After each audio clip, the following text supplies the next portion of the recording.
Composers enable their audiences to recognize and appreciate the underlying paradoxes and inconsistencies evident within our human behavior by highlighting its complex nature through the representation of conflict within their texts. Arthur Miller's The Crucible explores the nuances of our behaviors through the representation of conflict occurring between individuals with opposing motivations. However, Josh Schwartz's Looking for Alaska instead focuses on the conflict of interest between opposing communities and illustrates the importance of true collectivism in a society.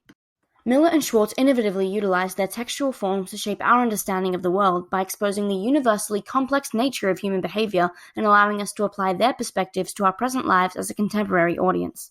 The paradox of social order and personal freedom becomes increasingly clear within the conflict that emerges between authority and the collective, revealing the contradictory and thus complex nature of our behaviors as guided by our inconsistent desires. Within their texts, the composers express how imperative it is we recognize that enforcing social order or individual freedom leads to the detriment of the other, emphasizing the diligence required in finding the balance between the two.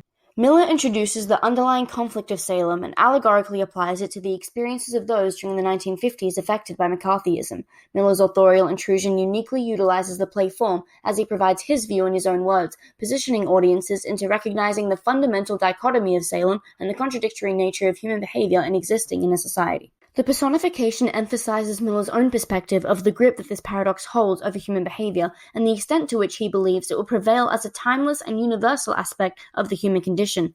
The quote reveals the complexity of human behavior by highlighting its paradoxical nature and wanting both freedom and order.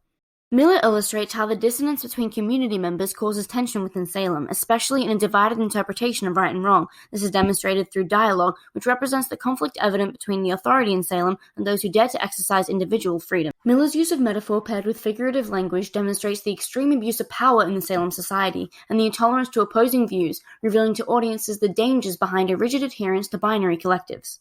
Miller exposes the fundamentalist ideology of Salem's theocracy, positioning his 50s audience to identify the dangers of fundamentalism as practiced by McCarthy.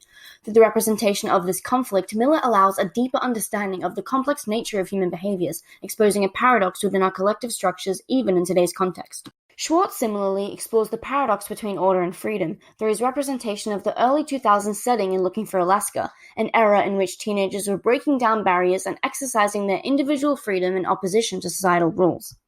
Remember, you are given a large measure of freedom here.